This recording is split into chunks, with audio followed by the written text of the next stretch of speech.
ভাইয়া ইয়েস আপনাকে জিজ্ঞাসা করছি, এক্সকিউজ মি, ইয়েস প্লিজ। আপনি কি হাঁস পছন্দ করেন? না, আমার মুরগি পছন্দ। আচ্ছা, আপনার কি কারণে মুরগি পছন্দ? আর মুরগির দুইটা পা আছে।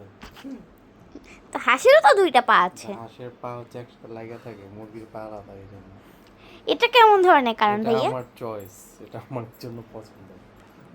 আচ্ছা, আরো কিছু বৈশিষ্ট্য দেন আমাদের। আর হচ্ছে যে মুরগি দেখতে হচ্ছে, আমার এক ছোট বোন আছে আয়ানা, ওর মতো দেখতে, এই জন্য মুরগি পছন্দ। তো এই মানে আপনি কি আরো ইন্টারভিউ চালিয়ে যেতে চান আপনার অপমান সহ্য করার জন্য? না, মানে আমি আবার মানে আমার অপমান আপনি কি করলেন? আমি তো অন্য একজন, আপনি তো আয়নার অপমান করছেন। ড্রেসও পরেছেন ইয়ার মতো, সুন্দর colour pink. You I don't like, মানে সে তো পিঙ্ক পছন্দ করে না, সে তো ব্ল্যাক পছন্দ করে। আমি ওনার কাছে একদিন ইন্টারভিউ নিয়েছিলাম, তো আমি তো পিঙ্ক পছন্দ করি। ও, কে বলছে মুরগি?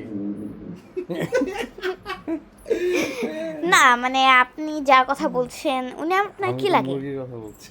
উনি আপনার কি লাগে? মুরগি আপনার কি লাগে? ছোট বোন, মানে ছোট বোন, আপন পর কিরকম? আমার তো কাজিন। কাজিন? আচ্ছা, কেমন ধরনের কাজিন? খালাতো। চাচাতো নাকি খালাতো? খালাতো কাজিন। আচ্ছা ঠিক আছে, মানে আপনার ওনার থেকে বয়সের ডিফারেন্স কত? অনেক। আচ্ছা বুঝলাম অনেক, কিন্তু ডিফারেন্সটা একটু বলা যায় না? 15-20 বছর।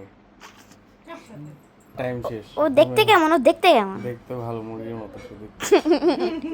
মানে একটু বৈশিষ্ট্য তো দেন। বৈশিষ্ট্য হচ্ছে দুইটা পা আছে, দুইটা হাত আছে, নাক আছে, চোখ আছে, চশমাও আছে। মানে ওর প্রিয় খাবার কোনটি বলেন? প্রিয় খাবার হচ্ছে মুরগির ডিম। আমার যতটুকু ধারণা, মেয়েরা মুরগি খেতে পছন্দ করে না, মানে ডিম খেতে পছন্দ করে না। আপনার ধারণা নিয়ে তো হবে না, ঠিক আছে? ওর ধারণা যেটা সেটা, তো ওর উপর হচ্ছে, ওর যেটা ভাল লাগে ওটাই ভাল লাগে। ও মুরগির ডিম, হাঁসের ডিম, কোয়েল পাখির ডিম এগুলো পছন্দ করে। আচ্ছা ঠিক আছে ঠিক আছে, আজকের মতো এতটুকুই। আপনার কোন একদিন কথা হবে, কথা হবে। না, অনেক।